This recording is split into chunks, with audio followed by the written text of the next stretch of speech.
एक भिखारी रोज एक दरवाजे पर जाता और भीख के लिए आवाज लगाता, और जब घर का मालिक बाहर आता तो उसे गंदी गंदी गालियां और ताने देता। मर जाओ, काम क्यों नहीं करते, जीवन भर भीख मांगते रहोगे। कभी कभी गुस्से में उसे धकेल भी देता, पर भिखारी बस इतना ही कहता, ईश्वर तुम्हारे पापों को क्षमा करे। एक दिन सेठ बड़े गुस्से में था, शायद व्यापार में घाटा हुआ था। वो भिखारी उसी वक्त भीख मांगने आ गया। सेठ ने आओ देखा ना ताओ देखा, उसे पत्थर से दे मारा।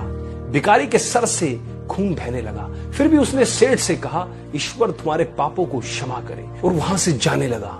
सेठ का जब थोड़ा गुस्सा कम हुआ तो सेठ सोचने लगा, मैंने उसे पत्थर से भी मारा पर उसने बस दुआ दी।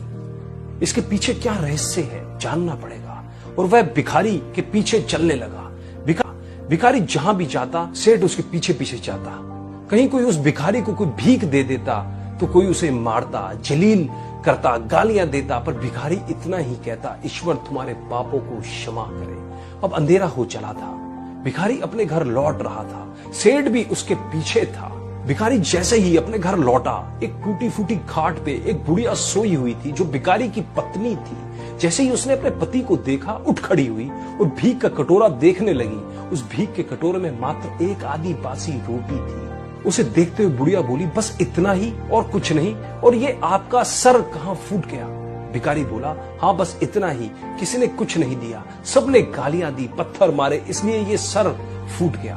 भिखारी ने फिर कहा, सब अपने ही पापों का परिणाम है। याद है ना तुम्हें, कुछ वर्षों पहले क्या नहीं था हमारे पास, पर हमने कभी दान नहीं किया। याद है तुम्हें वो अंधा भिखारी? बुढ़िया की आंखों में आंसू आ गए और उसने कहा, हाँ, कैसे हम उस अंधे भिखारी का मजाक उड़ाते थे, कैसे उसे रोटियों की जगह खाली कागज रख देते थे, कैसे हम उसे जलील करते थे, कैसे हम उसे कभी कभी मार व धकेल भी देते थे।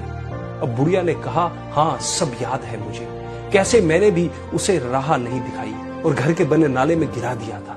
जब भी वह रोटियां मांगता था, मैंने बस उसे गालियां दी। एक बार तो उसके कटोरे तक को मैंने फेंक दिया था।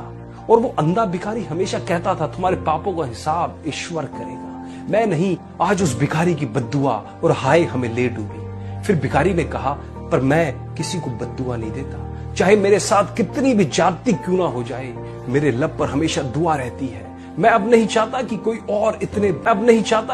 और इतने बुरे दिन देखे। मेरे साथ अन्याय करने वालों को भी मैं दुआ देता हूं, क्योंकि उनको मालूम ही नहीं वो क्या पाप कर रहे हैं, जो सीधा ईश्वर देख रहा है। जैसे हमने भुगती है, कोई और ना भुगते। इसलिए मेरे दिल से बस अपना हाल देख दुआ ही निकलती है। सेठ छुपके छुपके सब सुन रहा था। उसे अब सारी बात समझ आ गई थी। बूढ़े बुढ़िया ने आधी रोटी को दोनों मिलकर खाया और प्रभु की महिमा है बोलकर सो गए। अगले दिन वही भिखारी वह सेठ के घर भीख मांगने के लिए गया। सेठ ने पहले से ही रोटियां निकाल रखी थी। उसने भिखारी को दी और हल्की से मुस्कुराते हुए स्वर में कहा, माफ करना बाबा, गलती हो गई थी।